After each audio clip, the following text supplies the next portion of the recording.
नमस्कार, मी डॉक्टर मच्छिंद्र बांगर, महाराष्ट्रातील आणि देशातील हवामान परिस्थिती संदर्भात ताजा अंदाज देणार आहे. आपण बघतो की जवळपास पश्चिम बंगाल आणि झारखंडच्या दरम्यान एक नवीन कमी दाबाचं क्षेत्र विकसित होत आहे. स्कायमेटच्या नवीन मॅपनुसार आपण या ठिकाणी बघतो विदर्भ आणि कोकण असं पावसाळी वातावरण दाखवण्यात आलेलं आहे. थोडं विदर्भाच्या दक्षिणी भागात आणि उत्तर महाराष्ट्रातही पावसाची शक्यता आहे. 24 तारखेला थोडं कोकणाच्या दिशेने पावसाळी प्रमाण वाढण्याची शक्यता आहे. 25 तारखेला महाराष्ट्राच्या विदर्भ मराठवाड्याच्या काही भागात पाऊस वाढेल. कोकणात पावसाचं प्रमाण वाढू शकतं. विदर्भातही पावसात जोर राहील. स्कायमेटने देखील महाराष्ट्राच्या बहुतांश भागात 26 तारखेला पावसाचं वातावरण तयार होण्याची शक्यता व्यक्त केली आहे. 27ला देखील महाराष्ट्राच्या बऱ्याच भागात पावसाळी वातावरण असणार आहे. 28ला हलक्या स्वरूपात स्कायमेटने पावसाळी वातावरणाचा अंदाज दिला आहे. मराठवाडा, विदर्भ आणि कोकण यामध्ये कोकणात हलक्या ते मध्यम सरी सातत्याने होत राहणार आहेत. पण 23 तारखेला जर GFS मॉडेलचा अंदाज बघितला तर महाराष्ट्रात कोकणात फक्त एखाद दुसऱ्या ठिकाणी मध्यम सरीची शक्यता आहे. 24 तारखेला विदर्भात आणि कोकणात पावसाचं प्रमाण निर्माण होऊ शकतं. 25 तारखेला देखील विदर्भ आणि कोकण असंच पावसाळी वातावरण दाखवण्यात आलं आहे. 26ला मात्र विदर्भात पावसाचं प्रमाण वाढेल, कोकणात पावसाचं प्रमाण वाढणार आहे. 27ला कोकणातली पावसाचं प्रमाण अधिक वाढेल. विदर्भ, उत्तर महाराष्ट्रातही पावसाची शक्यता आहे. 28 तारखेला देखील महाराष्ट्राच्या बऱ्याच भागात म्हणजे खास करून कोकणात अधिक पावसाचं प्रमाण आहे. मात्र सर्वदूर महाराष्ट्रात पावसाची स्थानिक शक्यता आहे. 29 तारखेला GFSने पावसाचं प्रमाण महाराष्ट्रात वाढण्याचा अंदाज दिला आहे. विदर्भात कमी दाबाच्या क्षेत्रामुळे आणि कोकणातही पावसाची शक्यता 30 तारखेला दाखवण्यात आली आहे. 31 तारखेला पावसाचं प्रमाण कमी होतं आहे महाराष्ट्रामध्ये. थोडं विदर्भ, कोकण पावसाचं प्रमाण राहील. विदर्भ, कोकण पावसाचं प्रमाण 1 सप्टेंबरलाही राहण्याची शक्यता आहे.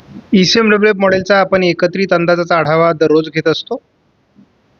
त्यानुसार आपण बघतो की साधारणपणे कधी हे 27 तारखेपर्यंत तर कधी 3-4 तारखेपर्यंत अंदाज दाखवत असतं. तर आपण बघतो की केवळ 28 तारखेपर्यंत हा अंदाज आहे. परंतु महाराष्ट्रामध्ये पावसाची शक्यता वाढते आहे. या ठिकाणी आपण बघतो की मराठवाड्याच्या काही भागात आणि उत्तर महाराष्ट्र, उत्तर कोकणात पावसाचं प्रमाण उद्या वाढू शकतं. 24ला मात्र महाराष्ट्रात केवळ उत्तर कोकणात पावसाची शक्यता आहे. 25 पासून कोकणातील पावसाचं प्रमाण वाढेल.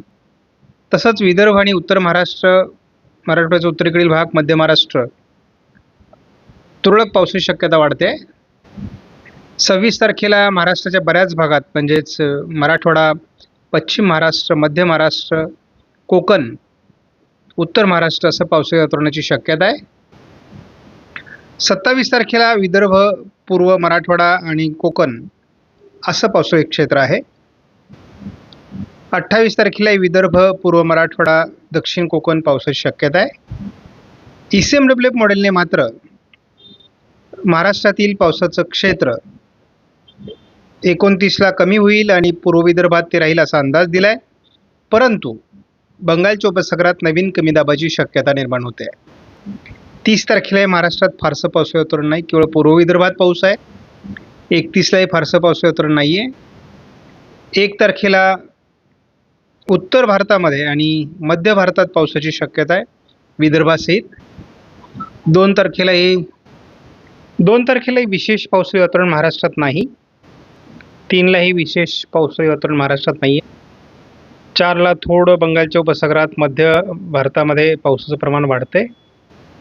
5 तारखेला थोडं बंगालच्या उपसागराच्या आजूबाजूने आणि विदर्भात पुन्हा पावसाळी क्षेत्र विकसित होण्याची शक्यता आहे. मात्र एकूणच मोठी दीर्घ उघडी महाराष्ट्रामध्ये मिळण्याची शक्यता आहे. आपण सांगितल्याप्रमाणे या ठिकाणी 1001 हेक्टोपास्कलचा कमी दाब तयार झाला आहे आणि ज्याला भारतीय हवामान खात्याने दर्जा दिला आहे, मात्र त्याहीपेक्षा महत्त्वाचा कमीदाब या ठिकाणी 1000 हेक्टोपास्कलचा आहे. मात्र या ठिकाणी भारतीय हवामान खात्याने कुठल्याही प्रकारचा मार्क दिलेला नाही, कारण याला समुद्रातून येणारं बाष्प हे स्ट्रॉंग बनवतं आहे. परंतु या ठिकाणी अरबी समुद्रातून येत असलेल्या बाष्पाच्या आधारे हा कमीदाब देखील तीव्र होतोय. या दोन कमीदाबांमध्ये निर्माण होणारी ट्रफ ही उत्तर भारतात पाऊस वाढवणार आहे आणि या वाऱ्यांमुळे थोडं उत्तर महाराष्ट्र, नाशिक किंवा महाराष्ट्राच्या उत्तरेकडून पावसाची शक्यता राहील. आपण पुढील 15 दिवसाचा जेव्हा एकत्रित अंदाज बघतो, तेव्हा हवामानात एक बदल आपल्याला जाणवायला लागला आहे. तो म्हणजे कोकणातील पावसाचं प्रमाण हलकंसं कमी होऊ लागलं आहे. तर विदर्भातील पावसाचं प्रमाण म्हणजे अगदी या सर्व भागामधून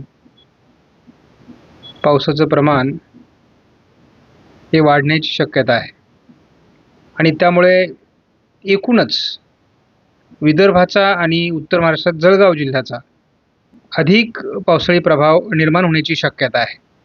उर्वरित महाराष्ट्रात मात्र पावसाचा फारसा प्रभाव राहणार नाही असं स्पष्ट दिसतंय.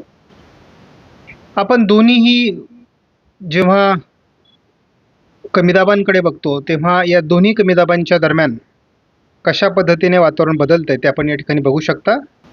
उद्या 23 तारखेला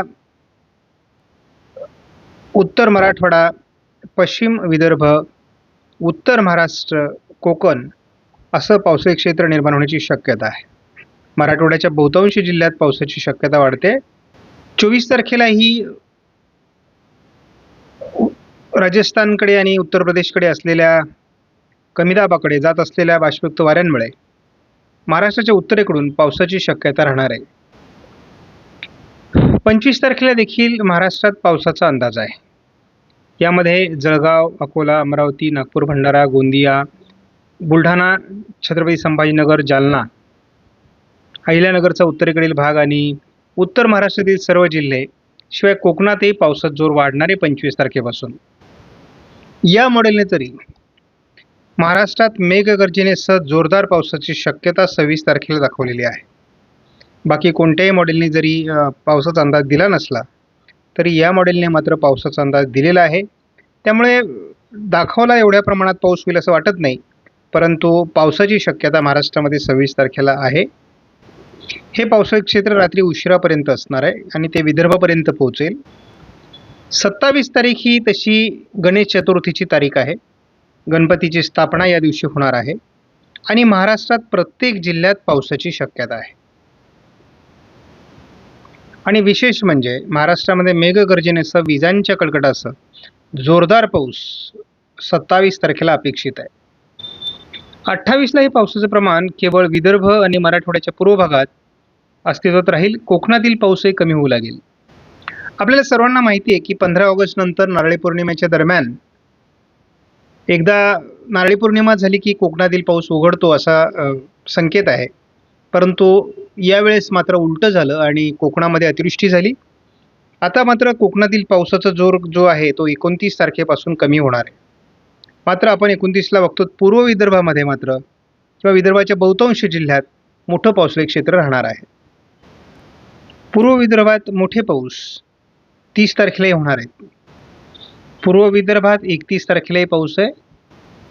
1 तारखेला देखील पूर्व विदर्भाच्या खास करून नागपूर, भंडारा, गोंदिया जिल्ह्यात पावसाची शक्यता राहणार आहे. विदर्भातील शेतकरी पावसाला कंटाळतील, परंतु 2 तारखेपासून पुढे विदर्भातील पावसाचा जोर ओसरणार आहे. विदर्भात 4 तारखेलाही पाऊस आहे. कोकणातही हलक्या सरी होऊ शकतात. महाराष्ट्रामध्ये संपूर्ण विदर्भ आणि उत्तर महाराष्ट्र, मध्य महाराष्ट्राचा काही भाग आणि कोकणात देखील 5 तारखेला पावसाची शक्यता आहे. त्यामुळे हे लांबचे अंदाज बदलतात, परंतु एकूणच आपण मुद्दाम दूरवरचे अंदाज देतो कारण शेतकऱ्यांना त्यामुळे शेतीचं नियोजन करणं शक्य होतं. आपणास व्हिडिओमधील माहिती महत्त्वपूर्ण वाटल्यास लाईक करा, लाईक करा, शेअर करा, चॅनलला सबस्क्राईब करा. धन्यवाद. जय हिंद, जय महाराष्ट्र, जय बळीराजा.